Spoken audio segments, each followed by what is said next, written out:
Hello and welcome to the 38th episode of the Red Sox Unfiltered Podcast. I'm your host, Patrick Green, back and ready to deliver another awesome off-season episode.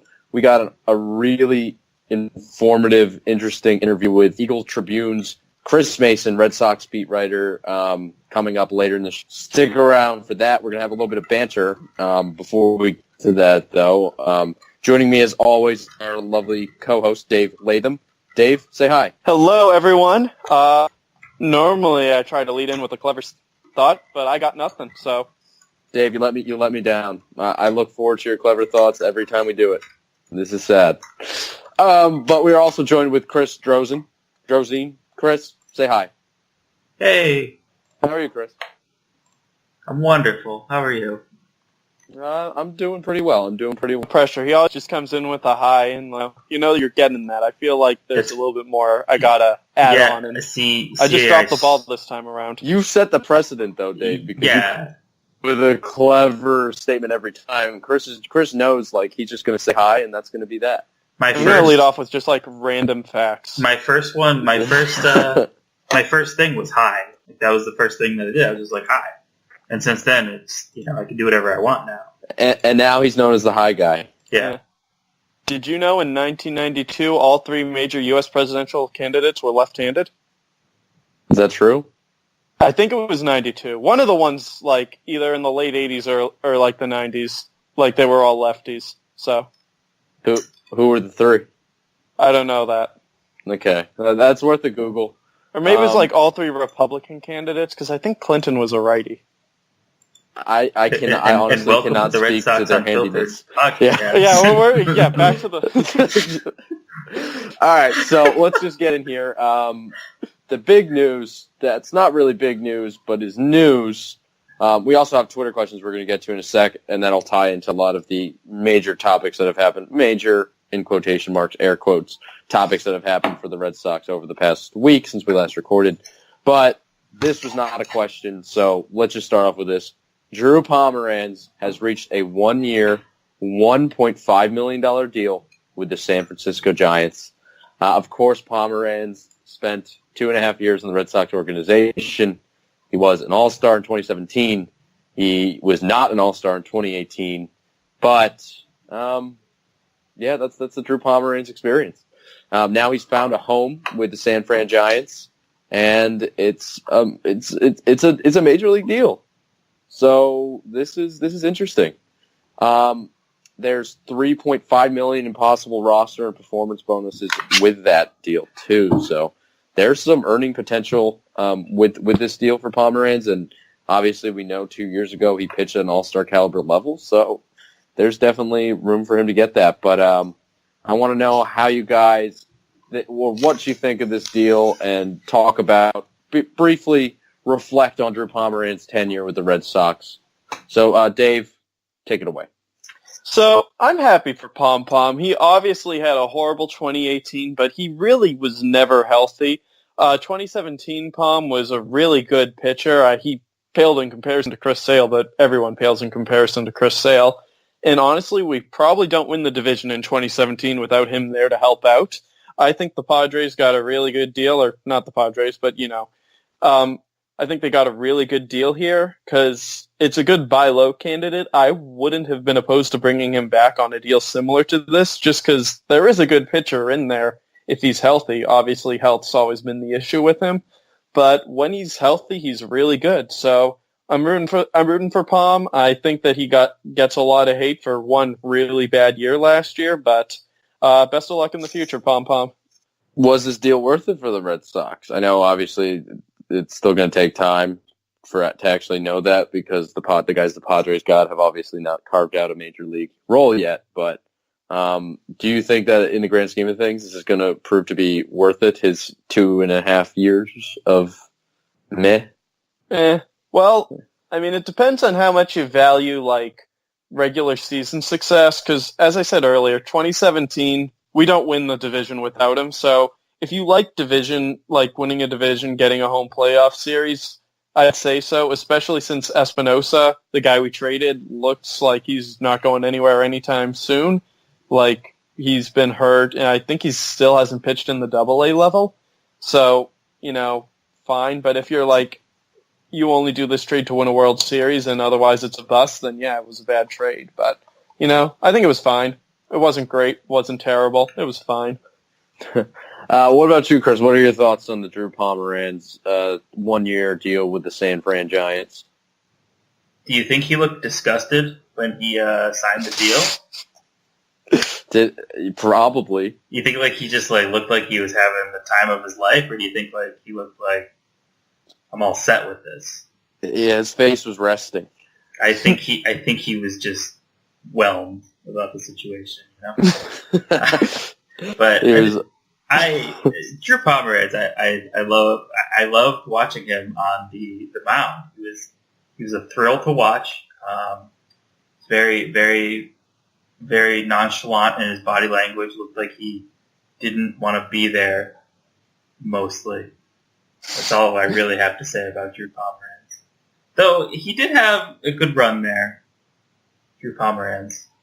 I'll miss Drew Pomeranz. I'll miss you, Pomeranz. We'll miss you, Drew. But speaking to what Dave said about Espinosa, yeah, he obviously was dealing with injuries since he's kind of gotten traded, but he hasn't pitched since 2016. So that's a long time. That's literally when the deal was actually made. I mean, he did okay in 2016, but he's been off the field since then. So obviously you judge these things based on, somewhat of the process, and maybe the process was not very well thought, but Espinosa really hasn't amounted to nothing. So it doesn't really matter how Pomeranz performed, because he did give the Red Sox a good 2017. He was an integral part of that playoff run, if you can call it a run. They went to the playoffs. But yeah, Pomeranz, you did okay. You did okay. But now we're going to segue here into some Twitter questions, because we actually have a good bit to get to, and they're kind of all on relevant topics that we're gonna discuss anyway. So why not just start with that? So our first question is from Annie, #DamageDone. Her Twitter handle is @DirtyWater444. By the way, follow us on Twitter @Red Sox Unfiltered. That's we tweet all the time. Dave and I, mostly Dave, but there are some really good content on there that you guys could see if you followed us. Click follow button. But yeah, Annie asks, how do you feel about Salty's retirement? Obviously, this is alluding to former Red Sox catcher Jared Saltalamacchia, who called it a career earlier this week. He had played a big role-ish in the 2013 World Series. He was one of the better Red Sox catchers of the last decade, and obviously not saying that much, but Saltalamacchia, I cannot think of a name that is more fun to say than Saltalamacchia. So, Dave, what were your thoughts on this retirement news? Yeah, good for you, Salty. He had a pretty good career, and I always found it funny thinking back to 2011, that off season we got Adrian Gonzalez, we got Carl Crawford. We're going to take the world by storm, and yeah, I guess we got Jared Saltalamacchia too. Whatever, who cares? He's our 9-hitter in an otherwise stacked lineup, and he had the longest Red Sox tenure of anyone that came aboard that year, and that always just is good for a chuckle. Thanks for ALCS Game 2, buddy. We might have won it without you, but you helped for retirement. He was worth 8.7 career WAR. He had a 3.5 win season with the Red Sox in 2013, which obviously most important year. He hit for 116 WRC plus. The year before, he had 25 home runs. His slugging percentage was 450 and up for 3 straight years. That's pretty good. He was only on the Red Sox for 3 full years, and he did well with the stick. He had some trouble behind the plate, but he had a nice 3 years. So we're gonna miss him. Chris, what about you? You got words you want to say about Salty? I personally love the back of his jersey, with the lettering having to make this U basically. That was awesome. No, but I don't have anything bad to say about Salty. He was a good as catcher as you could have probably wished for to come after Jason Varitek. And then I think since then it's been kind of a dumpster fire. But what are you gonna do? I think it was good for the people who were in charge of manufacturing Red Sox merchandise that Saltalamacchia was not better. Because could you imagine if that jersey was in demand Do you think and that how often they would have to? Do you think they have to like charge by the letter for that or something like that? I mean, yeah, it's got to. They make a lot of money off them regardless, but like the profit margin's definitely smaller because like so much ink you have there. to print a lot more, you have to sew a lot more. Like, and I just feel like generally it would just be very frustrating because you would have to cram it onto just a tinier like space. there's strategy there. You got to plan that out. It's not like Trot Nixon or something nice and simple. No, or even like a Betts. Like you have to. Honestly, I feel like you just got to truncate it to Salty if he was like better because that's the only way you could do that and probably make a profit. Yeah. Saltalamacchia, that is long. Yeah, but that's how we feel about Saltalamacchia. I'm definitely lamenting the fact that he has gone from baseball. I didn't realize that he actually played in 2018 or 2017. Did he really? He did. The Tigers. He had 8 plate appearances and 0 hits. Huh. I thought this was like the Shane Victorino retirement where I haven't played in 3 years, but now it's official. No, he was in AAA for a lot of it. It hit terribly. I think in his last 2 years he went to the plate 34 times and he had 1 hit. Yep, that is correct. He was due. Yeah. Sign him. Yeah. Take him out of retirement. He's due for one. I mean, like, but before we talk about, Salty being over the hill, keep in mind, we started Dan Butler at catcher in 2018. True. In 108 games. True. I honestly think that Jared Saltalamacchia could be a lateral gain for the Red Sox.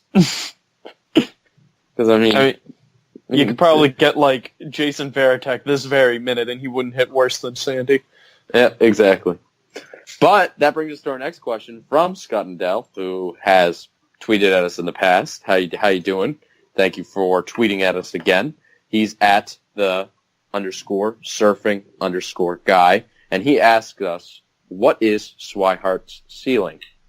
I'm going to defer this to Dave right now because I think you guys know how I feel about this, but I will answer. Dave, you go ahead here. Swihart's ceiling is an average defensive catcher with a above average bat for a catcher. Not going to light the world on fire. He's not going to take home the slugging title or anything. But to the catcher position, he could be a better than average hitter. Realistically, he's probably not going to get there. I think he can be an average hitter just because, like, Pat, you're going to mention WOBA versus ex-WOBA and all that stuff. But to counter that, you got to look at the human aspect of Blake Swihart hasn't played with any regularity since really 2015 because he got hurt early in 2016. 2017, he spent clearly not better in the minors, like trying to get healthy again. In 2018, he didn't have regular plate appearances at all. When he was, and again, this is relative. I'm not saying he's this all-time great hitter, just relative to catchers, because catchers can't hit at all. Relative to a catcher, I think he can give you an average bat in the lineup. I think he can play serviceable enough defense that if you platoon him with Vasquez, you have a okay catcher situation. Okay. What about you, Chris? I think mostly the same as Dave. I mean, he's going into 27, but he's never really been given a shot to catch full time. They pretty much just they screwed this guy up pretty much. They murdered him. Yeah, he was doing pretty well until they threw him out in the outfield. He hurt himself. 2015 Swihart was a good player. Yeah, and even if you look in the minors, he was really good until he hurt himself in the outfield. And I think the Red Sox just kind of screwed up his entire career, unfortunately. Yeah, and this goes he's still got time to put him back on track, but it goes across organizations too, because Farrell was the one who put him out in the outfield first, which you probably shouldn't try to teach a guy how to play the outfield on the fly in the major leagues. But this year, Cora, I don't want to complain of the guy because he did a fantastic job as a first-year manager, but Swihart was grossly mismanaged. It was basically a wasted roster spot the entirety of the season. Wasn't a fan of how they utilized him, but we won 108 games in the World Series, so you can't complain too much about it. So I've talked about what I think of Blake Swihart in the past, but I will say, to answer the question of his ceiling, I agree with you. I think he could be a close to average, above average bat, but I feel like that's a ceiling, and I don't know if ceilings are obviously where they're going to top out. I think the most likely scenario is he's probably like a 70, 80 WRC plus below average hitter. Can't really play catch very well. Can't play defense. Got a strong arm. Can run the bases a little bit. But he just, as you said about the ex-WOBA, and I hate to bring this up because I bring this up a lot, his expected WOBA was actually lower than his WOBA, and he had a 64 WRC plus, which means he was 36% below average hitter. That's not good. That suggests that he should have been worse than what he actually performed. But granted, I will give you the consistency thing. Like he didn't get a chance to really, be out there all the time and get his mechanics down, and he was thrust into an inopportune situation. And when he started getting regular playing time, he got hurt. It's just like looking at the underlying numbers, I'm not impressed. And even like I feel like we're relishing into this nostalgia of what could have been, because the last time we have evidence of a viable sample size of Blake Swihart being a good hitter was 2015. Also, the last time he played, really. Yeah, no, but that's what I'm saying. That's a very long time ago, and he had 200 plate appearances this year. And say what you will about not getting consistency at bat, but 2015 is a long time ago, and obviously he's aging, and I don't know if there's that much hope that the bat can be resurrected, because I did see some flashes, but I think the most likely scenario is you're going to have a below average hitter. But it could get up. I mean, below average relative to the average major leaguer, fine, but below average catcher. Average relative to catcher. Well, I think the average catcher WRC plus is like 92, and he's Really? only done that. Yeah, and he did that in 20. He had a 93 in 2015, and if we say that that's his ceiling, that's like right around average, because he had a 64 this year. So like. I know catchers obviously can't hit. Well, let me actually check that out. It's around, because I thought I heard it was like in the 80s or something. Yeah, and if I may be wrong here, so I'm going to look this up, but I'm pretty sure it's closer to 90. But let's see. And like I really can't think of more than 5 catchers that can hit worth a damn. Well, okay, it's 85. It was 85. Oh, so I was can wrong. do that. Yeah, he could get above that threshold. Yeah. So I was wrong. That was my flawed thinking. But I still think his projection on Steamer is 83 for the year, which would still be below that. And Steamer, obviously, projection system, which are naturally conservative, but yeah, ceiling is above that, I will say. Next question is my favorite question, and I think you guys know what I'm to refer to. So we have our friend John Jefferson. I think this is his first Twitter question to us. At John JEF143985110. That's his Twitter handle, and he asks us, and I'm sure we'll each take like 5 minutes each to talk about this, because this is going to have to be an abstract answer. Why does Cora eat seeds nonstop? So, I mean, who wants to go first? I'm sure since we've saw this is all we've been thinking about. But Dave, you go ahead. You'll take the mantle here. Why does Cora eat seats nonstop? Well, first you got to get inside the mind of a manager, and you have to realize that in the game of baseball, like in-game management only goes so far. You need to send a message to the clubhouse. You need to find unique ways to do that, and the best way to do that is through the power of symbology. Now, seeds are obviously closely related to growth. You plant a seed in the ground, you get a tree. So by Cora constantly eating these seeds, he's subconsciously reinforcing the idea that he's bringing in stuff to make this team grow, and it reflects on the team around, knowing that they need to be as all in their games as Cora is with those seeds. But could you also argue that since he's eating the seeds and he's spitting out the shells, that he's like getting rid of the growth by spitting No, them out? I would argue he's taking the growth in him and leaving the unnecessary crap behind. Ah, okay. Oh, okay. You know, Dave, that was an intricate answer. Let's see how Chris follows us up. I got nothing like that. I was I'm Googling some stuff about like the nutritional benefits of sunflower seeds, and I found that they are an excellent source of vitamin E and a good source of copper and vitamin B1. So I guess he may have a vitamin E deficiency, and he needs to eat more. See, that's a more scientific way of looking at it. Yeah. I mean, maybe you just You've never to piss managed off a major league club, have you, Chris? No. We have. No.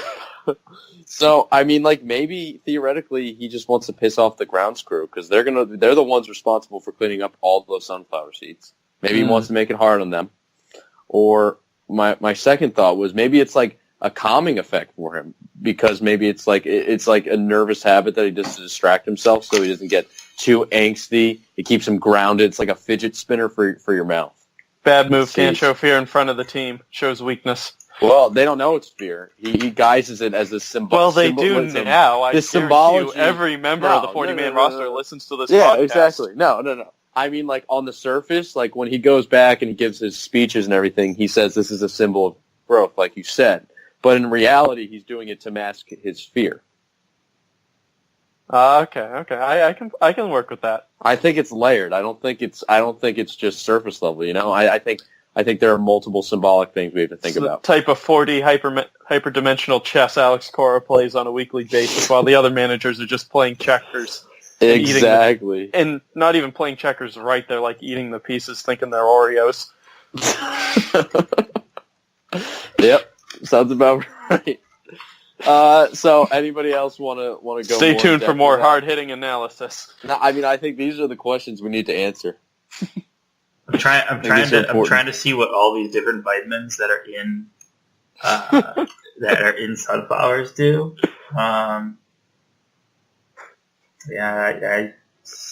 Vitamin E is like an antioxidant, basically. Copper helps make blood, so maybe he just needs more blood. I guess.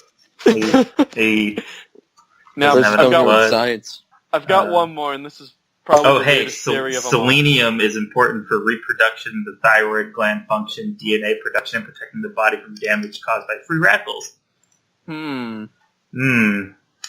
Maybe. Why doesn't Tyler Thornburg eat more sunflower seeds then? Could have avoided that whole thyroid thing.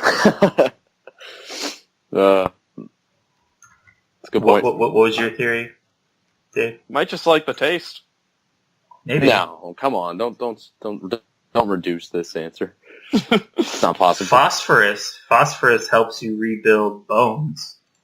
All right, this cow's been milked dry. We're gonna what's move on. What's manganese do? Anyone know what manganese does? I feel like that's another one for your bones. Yeah, it is. There's a lot of stuff with bones in here. So I think metal. Clearly he's just trying to be, the best meat bag flying through on this space rock that he can be.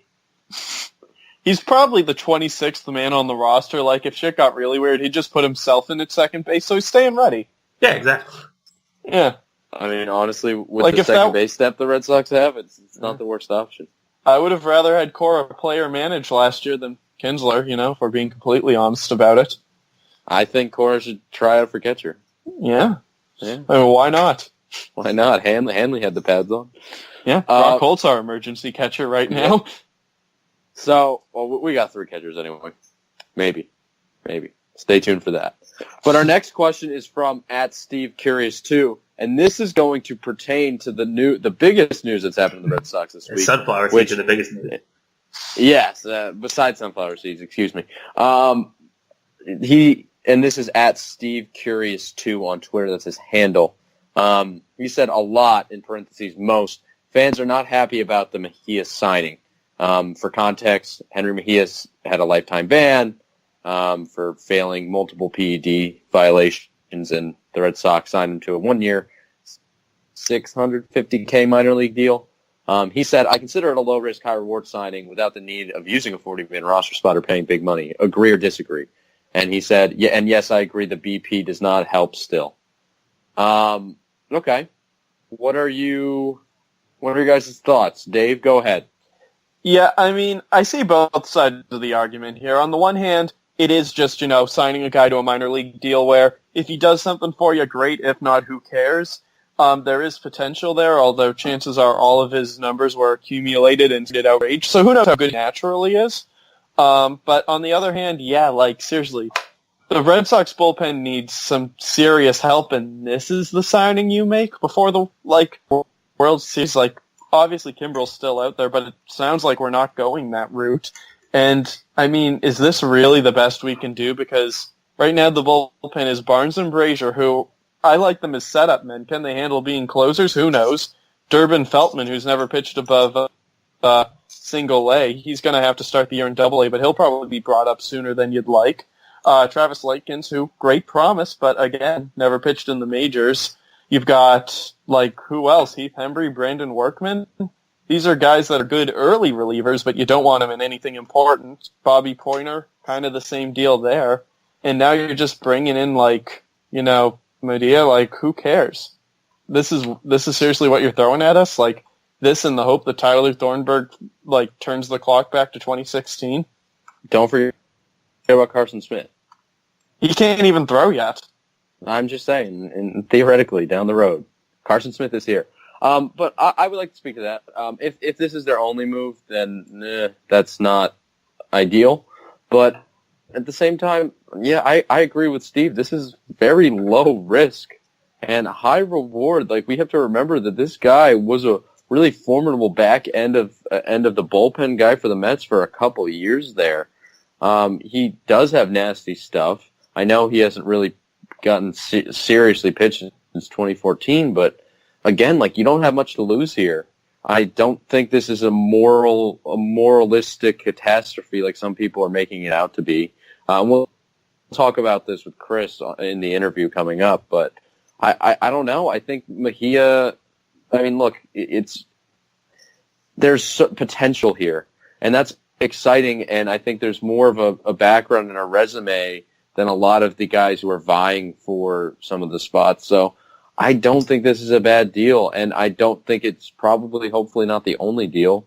I know he's not going to replace Craig Kimbrel, but if you can get a good, sixth inning guy or decent guy, I'd roll the dice on this.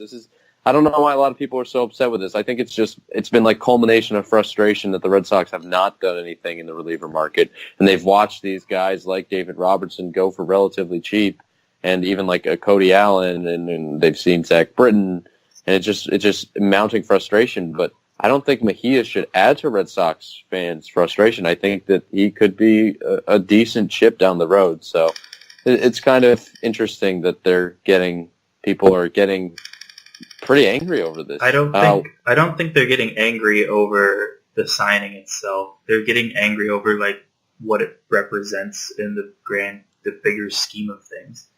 So yeah, this guy was suspended 3 times for PED use and received a lifetime ban from MLB, which apparently you get to appeal that after 2 years. Weird. Lifetime ban, 2 years, whatever. Same thing. But the whole thing about, we talked about this with Chris Mason briefly, about the players that are tweeting about it, and they're like, this guy can find a job, but I can't, blah, blah, blah. You should really be looking more to guys that are domestic violence issues and whatnot. They still have jobs. Let's talk about what's really a problem here. Stephen Wright. Stephen Wright, for instance, Roberto Osuna, Addison Russell. There's a lot more. There's a lot of bigger things other than some guys shoving a needle in his butt or whatever you do with PEDs. Yeah. I feel like but, I think this. Sort of building on that, I feel like the reaction to this signing would have been a lot different if we had signed a David Robertson or an Adam Ottavino or somewhere where it's if this works out, great. If it doesn't, great. But the way the bullpen's currently set up, you're not banking on this working, but you kind of need it to, in a sense, just because it's so much of a crapshoot back there right now, and it just, I don't know, the whole bullpen situation's left a bad taste in everyone's mouth, and I just think saying, hey, look, we took a gamble on a guy that's almost certainly not going to work out. I think people are mad at that, and they're looking for any excuse they can get to justify that anger. Yeah, and I don't think that's the signal that should be received. I get why it would be, but, you got to, first of all, I'm going to give credence to the Red Sox. They're coming off a World Series win. I would say that the frustration's a little preemptive at this point. Moreover, I think that, again, Mejia is he has potential, and I don't know why that they're taking this symbolically as You a use that message word that they won't potential sign a anyone lot. up. Huh? What You did I say? use that word potential a lot. I do. Well, because I said it once. Yeah. Who's got more potential? But he has more Are we potential. talking Bryce Bryce, Brent's level potential? Bryce Brent and Henry Mejia, are they the same age? I don't think they Brent's are. is probably older. Brent's is 30, right? I mean, he is 29. I mean, he is 29 still. Henry Mejia is going to be 29. This is his 29th season. I mean, he is 29 right now. Brent is going into his age 30 season, so let's stop talking about potential here. The guy hasn't pitched in 3 years, at least in Argument for Blake Swihart then. The same kind of thinking. I guess. I don't think.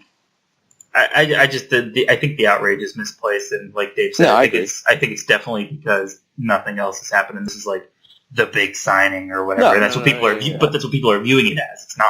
Yeah, this is the same anger as like when we didn't sign JD Martinez, and there were rumors that the Red Sox were going after Logan Morrison. Exactly. Yeah. Look, exactly I mean, the process of signing Logan Morrison back then was not bad.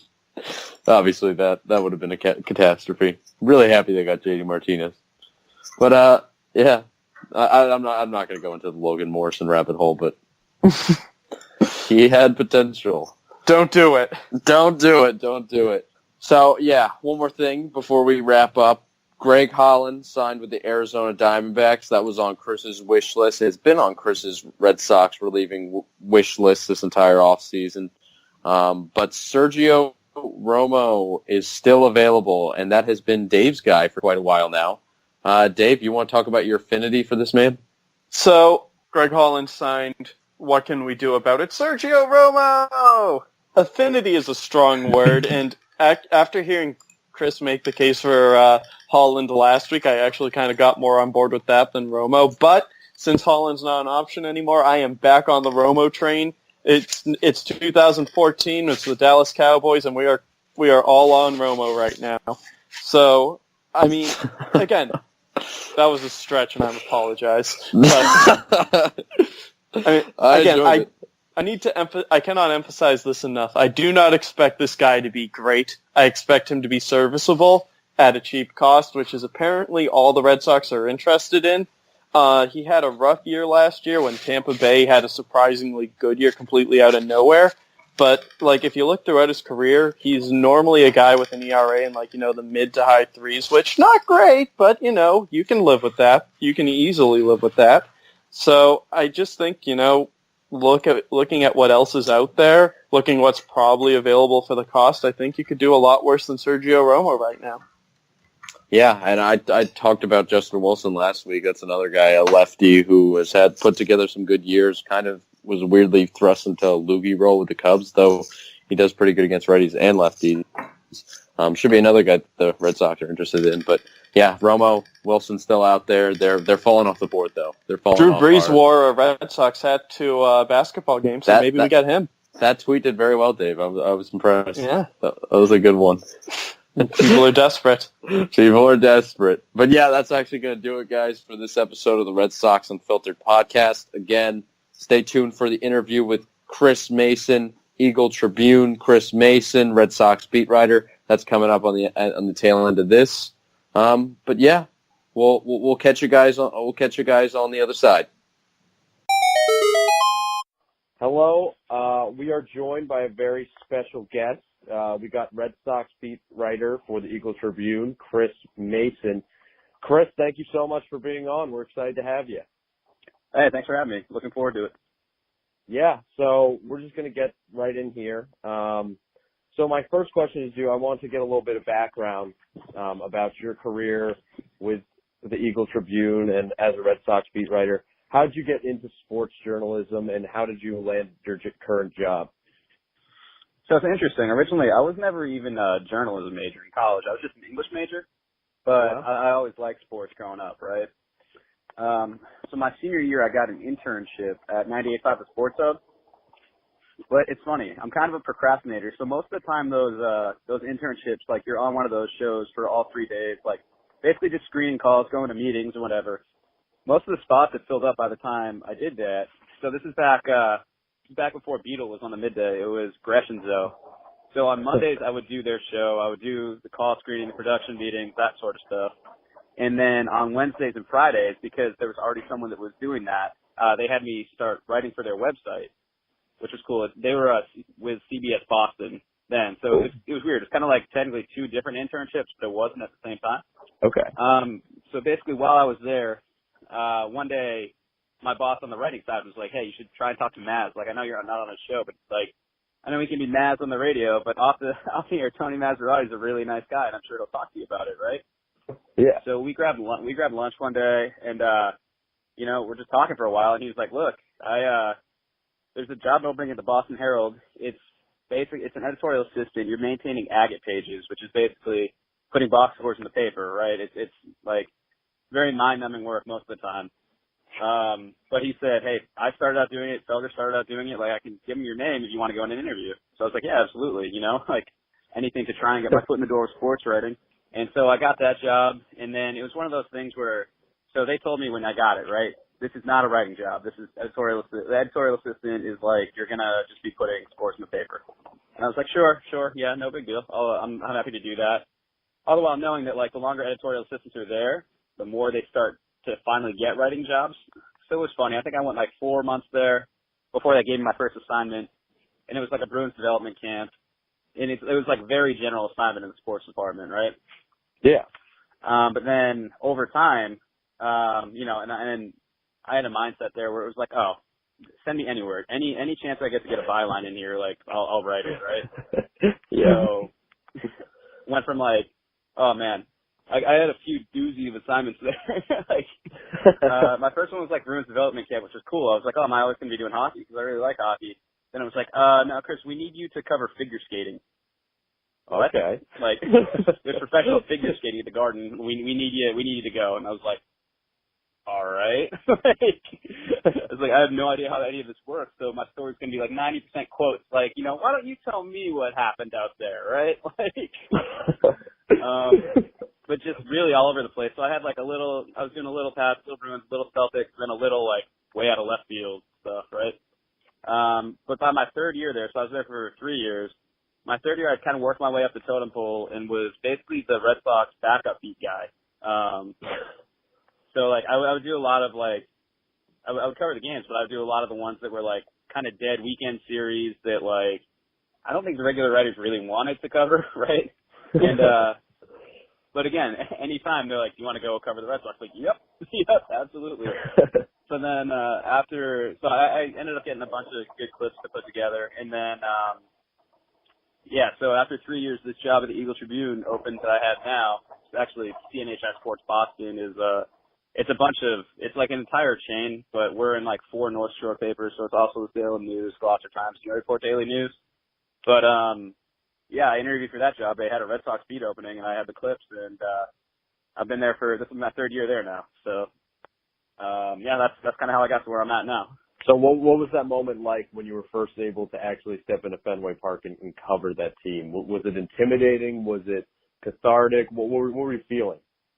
Oh, it's definitely, I think it's both, like it's certainly intimidating, the first time you go into a professional like clubhouse, right? And you don't really know the lay of the land. Like that was one of the nice things about coming up at the Herald was that you always had, like when I was there, I had Michael Silverman or Jason Mastrodonato or Evan Drellick, someone else there that I could like bounce questions off of before I, just accidentally did something dumb. But yeah, no, it was, it's pretty surreal to be able to like cover a professional sports team, right? Like it's a really cool thing, but it is also, like when you get started, it's intimidating. Like it's nice that over time, like the more you're in there, the more it kind of just becomes like your regular work, right? And it just kind of wears off, and like you know these guys, and like you can talk to them about other stuff that's not for stories, and like it's nice. But at first, absolutely, it's intimidating. So would you say you've built rapport with like all the players? Do you have like a certain strategy to how you work the clubhouse, how you get your stories? Do you have a process that works for you?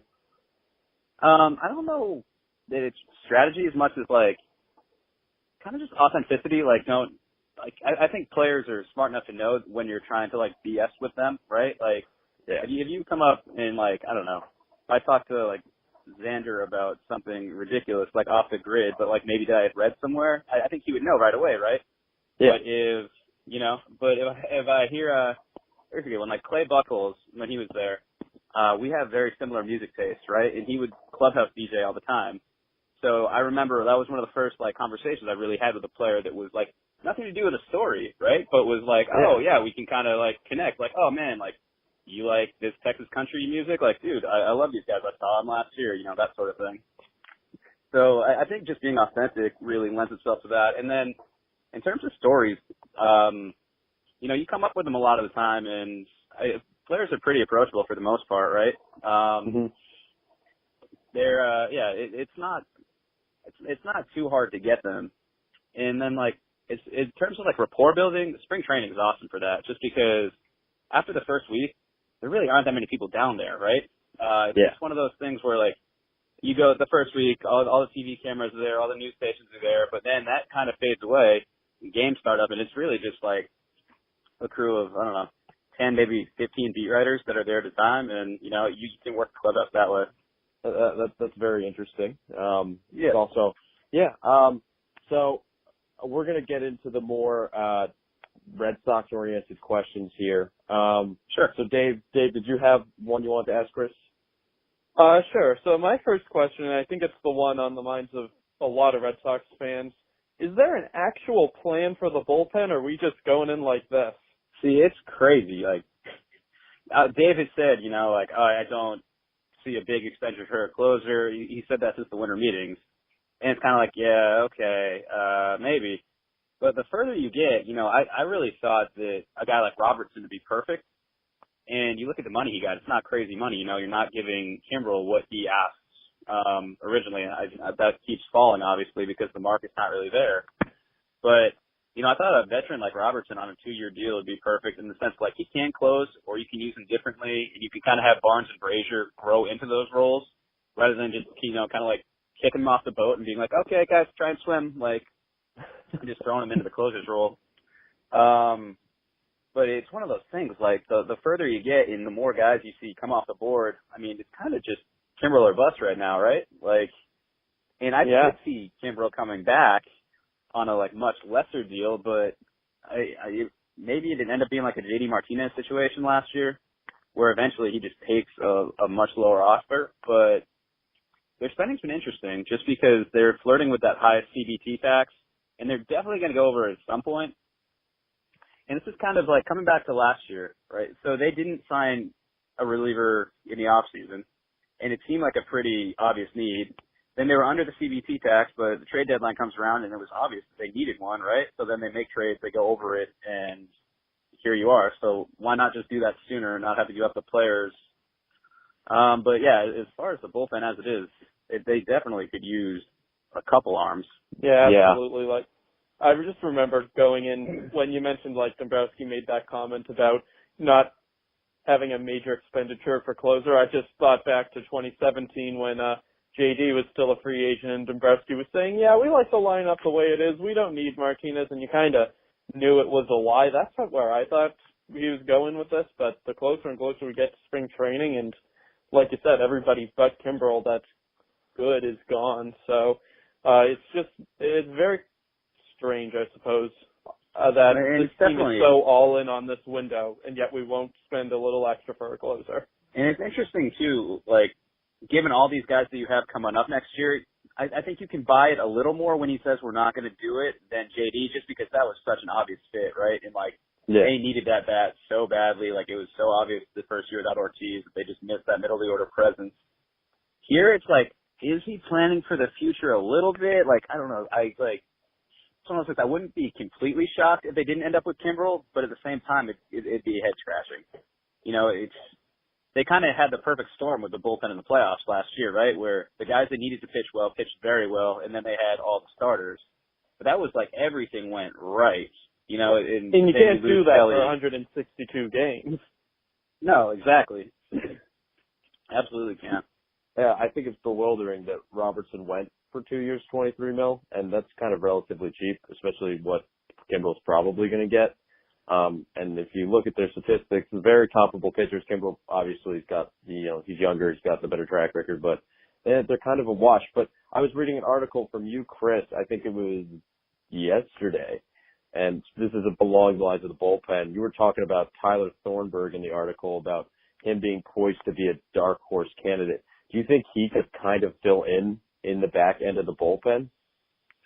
See, with his the TOS surgery is such a crapshoot that I actually Dombrowski kept dropping his name last year too before he was trading for anyone, and when he was like, no, we think Tyler Thornburg's throwing well. It's like, that surgery is no joke. There are guys that are completely ruined by it. There's some that come through just fine, but Matt Harvey had the same surgery, and look at what Matt Harvey's done, right? So I think he's someone you can't rely on him, but I could see him grow, being a dark horse at some point where everyone's just kind of forgotten about him now, where it's been 2 years, right? Yeah. So I wouldn't rely on him at all, but it's one of those things I wouldn't be completely surprised if he pitched, well, like he can either. But yeah. I just don't think you can be counting on him. And I love Robertson too, just because that 2-year deal gives you so much flexibility with all these other guys coming up, where if you end up giving Kimbrel 4 or 5 years, you're locked in there, right? Mm-hmm. That money that could be going to Xander Bogaerts is allocated to Craig Kimbrel. And they're not going to outspend everybody forever either. So is the feel that Kimbrel's deal will have to be reduced to a 2-3 year deal so that they'll have the flexibility to actually, when Betts and Bogey and Sale and et cetera become free agents, and they're going to have to sign those extensions respectively? I mean, that's what I would think, but it's tough because his initial ask was 6 years, which I think he knew no one's going to give him 6, but you start high. Then you come down to 5 and 4, and even then, even at 3 years, you're tied up for a bit, right? Mm-hmm. And it's not one of those things. See, I think it's pretty interesting from Kimbrel's perspective, right? So if you're a free agent last offseason and you see this freeze is happening, then you're like, okay, whatever. I'm going to take a 1-year deal eventually. The market's going to reset itself, and I'm going to get a ton of money next year. Well, this is the second year in a row that teams just aren't spending on guys. Yeah. So, I mean, I think he's still going to try to get the term that he thinks he deserves.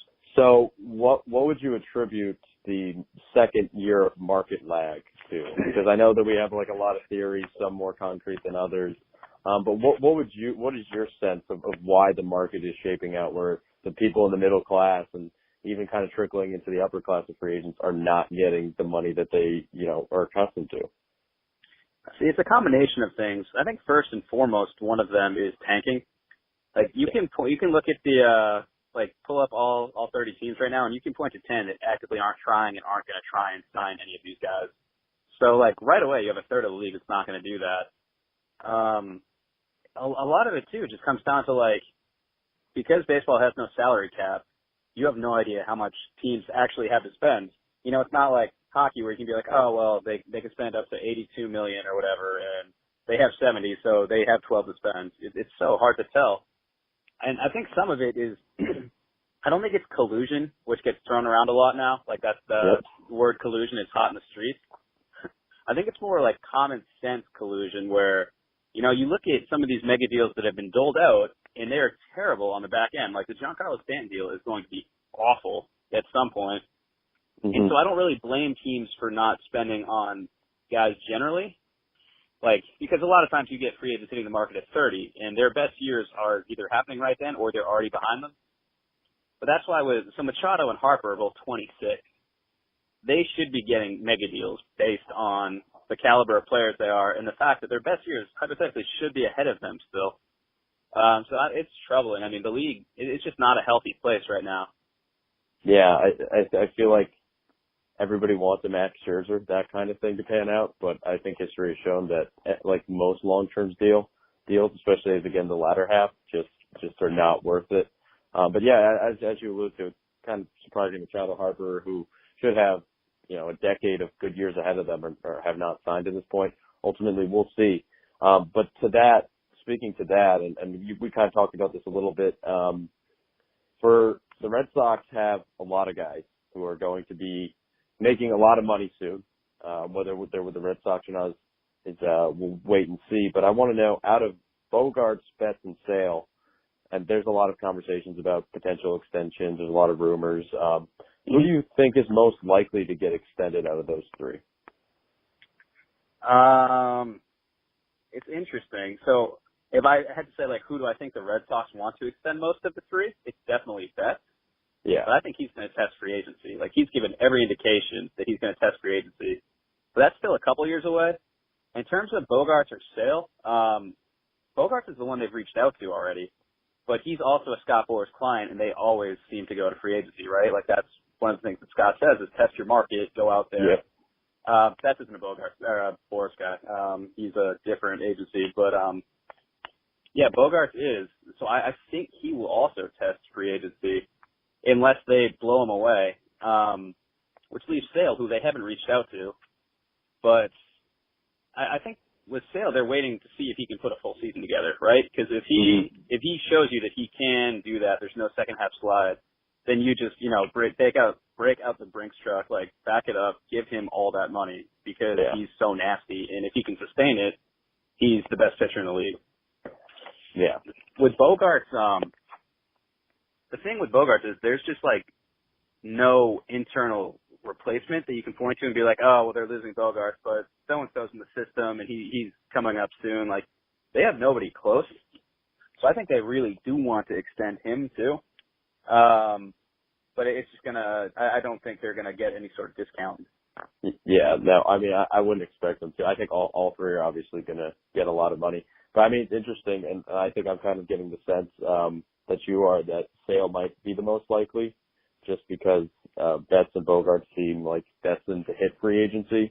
But again, Sale is obviously the most, injury prone. He's a pitcher. He doesn't have as much not as much inherent value, but he's obviously more risk. He's not as risk averse as the other guys. So, and he has a bad track record there too. Exactly, which is all the more to concern. But yeah, that's definitely going to be something to pay attention to in the next year or two. Dave, did you have any more questions for Chris? Not a question, just as much an observation on that. I found it interesting that of those three, it's like Mookie's basically all but said, I'm going to test free agency. Bogaerts, is, and meanwhile, Chris Sale is saying, hey, my phone's right there. Call me. I'll talk extension. And he's the one that we're like, maybe not about. So, yeah, and then actually, I do have one other question. Speaking on this, JD Martinez all but guaranteed to opt out after this year if he puts together another season. I mean, you got to imagine he'll get a lot more money than what he's currently making. Do you see the Red Sox? How do you see JD playing in with everyone else about to get big money? Yeah, I think he's absolutely going to opt out, given that he stays healthy. I think that's really the only thing that would keep him from opting out. And I think the Red Sox knew that too. Like, the way his deal's structured is 5 years, $110, but he makes $50 million of that in the first 2 years. So he got more money at the front of it. So yeah, I think he also opts out. And he's, another Boras guy who you think is going to test the market, but he's interesting because he already tested the market, right? And it didn't work for him. So I don't know if he's a guy that the Red Sox would also go to, like, kind of behind the scenes and rework that deal, because it's obvious to like anyone that's watching them how important he is to what they're doing. But it's just at some point you can't sign them all, so it's tough to say. There's going to be a lot of tough decisions for the Red Sox to make, and we didn't even mention Purcell or JBJ in this, and they're both they're gone. They're gone. There's no. The thing with Rick, the one thing I'll say with Porcello is I think of this entire bunch, he's the most likely to be like, yeah, I would take a discount to stay. Like, I think he would be the one of this crew that would take like the hometown discount and, not the John Lester hometown discount, like, okay, we'll give you like $10. We'll give you nothing. Yeah. But, I think he's the one that would take less than market value to stay. I just don't know if they, see their money going that way. Yeah. Well, I actually have one more question for you, Chris. Yep. So you're getting ready to go to spring training, couple weeks, week and a half, 2 weeks. Give me some guys that you're watching on the peripheral to break camp with the Red Sox. Who are some guys we should pay attention to that are not just, very well-established Red Sox players? Oh, man, these ones are so hard to predict. Like last year, last year, Marcus Walden and Bobby Pointer were on the opening day roster, right? Like that'll be. You didn't see that coming? Honestly, the one thing I learned is to listen to Cora. Like all spring training, he kept talking about how much he loved Pointer and Walden. Bobby Pointer just gets guys out. All he does is get guys out. And he kept saying the same. Waldy, like he's throwing the ball really well, you know. And you're like, is Cora just like pumping tires? Like, no, he actually like, like he really likes these guys, and they're going to, they're going to stick around. But I mean, I think you look at the bullpen. If they don't add anyone else, like that is a real crapshoot. Like that could be so many different guys, even like AAA journeyman type. But it's kind of crazy that there's no real outside of the bullpen. There's no like positional battles or anything really, like because you brought back all of the roster players, right? Your rotation's pretty much set. Yeah. So I think it's kind of a dull spring training from that perspective, just outside of the bullpen. That's going to be in flux. So we didn't even talk to you about the Mejia signing. Do you want to speak to that real quick? What were your thoughts on that? I mean, I think that's another testament to how messed up these off-seasons are, that like a guy that was banned from baseball is getting signed before Craig Kimbrell. Like, what are we doing here? You know, like, I know. One thing I'll say, like, from a baseball perspective, I understand it. Like, that's a low risk, high reward type signing. You know, I think he gets $600,000 if he makes the major league roster. Yeah. But I do wonder from a clubhouse perspective what that brings to it. Like, they gelled very well last year, right? But Chris Sale is one of the most vocal leaders in there. Chris Sale's favorite T-shirt is just this one that says "All Me PED Free," and he's very outspoken about like how much he hates steroid use. So I just wonder what Porcello too, right? Like, yeah, they're like there's some very adamant like no, there's no place for PED guys, like as there should be. But I think it's interesting to drop someone like that into the petri dish now. You know, like say he's in that clubhouse. I mean, I suppose if there's anyone that could smooth something like that over, it's Cora and would be cognizant of it. But, yeah, that's just from a clubhouse perspective. I don't know. From a baseball perspective, I mean, I guess it makes sense if you're not going to spend on anyone else. And I mean, I was seeing tweets from free agents about the Mejia signing and something to the effect of, oh, I can't get like a call from any team, and yet this guy who has a lifetime ban just got a 1-year deal with the Red Sox, and it was a minor league deal, but still, the point remains. Yeah, that was really interesting to see that actually happening. Oh God, I don't blame him for being frustrated either, right? Like, no, yeah. So if I'm Dallas Keuchel, I'm thinking, what do I have to do to get a job if this guy's gotten one? Right, and so I think while you bring Keuchel up, I think Porcello is going to be watching him very closely to see what he gets on the open market. Because those two are very similar in the sense that, like, they have the Cy Young. They're not dominant guys, but they can pitch well enough. They eat a lot of innings, you know, so what's the market for them? Only difference would be Keuchel's a lefty, but still, you know, they're kind of the same in that regard. Yeah, no, that's a very interesting topic I hadn't thought of. But, yeah, they have a lot of the same merits for them going. So hopefully Keuchel's market would develop for Porcello's sake. Yeah. Yeah. But yeah, Chris, that's, I think, going to do it for this interview. Thank you for continuing our tradition of getting Red Sox beat writers named Chris on the show. That was awesome. You are our fourth. So that's pretty good. Well, technically Chris Hatfield. I don't think he's technically a beat reporter though, but okay, yeah. Semantics. Oh, you got Smitty and Cotillo already? Yep, we got both of them. Do you have any other recommendations? Is there anyone else? Has to be a Chris. It's got to be a Chris. I don't think so, but you got to think there's one coming up in the pipeline, right? Yeah, you got to think, absolutely. Right? All right, Chris. All right. Well, thanks for having me on, guys. It's good. Thanks for coming on. Thank you so much, Chris. So, yes, that was Chris Mason of the Eagle Tribune. I want to thank him one more time for coming on the show. You can follow him on Twitter at @ByChrisMason. Great Red Sox follow, one of the best beat writers the Boston Red Sox are fortunate to have. So, yeah, please check him out, and I hope you guys enjoyed the interview. But you guys can follow this podcast on a variety of platforms. We are now on Spotify. That is the new place you can find us, but we've been on iTunes. You can find us on iTunes, SoundCloud, and if our wonderful affiliate, The Grueling Truth, posts us on their many platforms, you can find us on iHeartRadio, Stitcher, etc.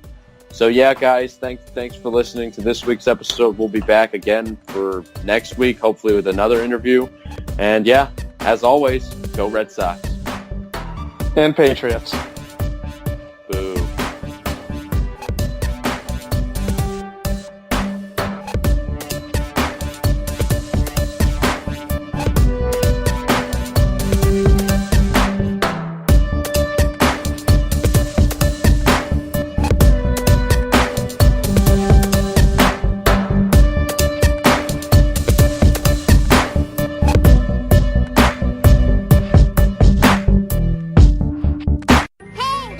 You really need to just do like a blooper reel. I'm like, gonna create a just like- blooper section.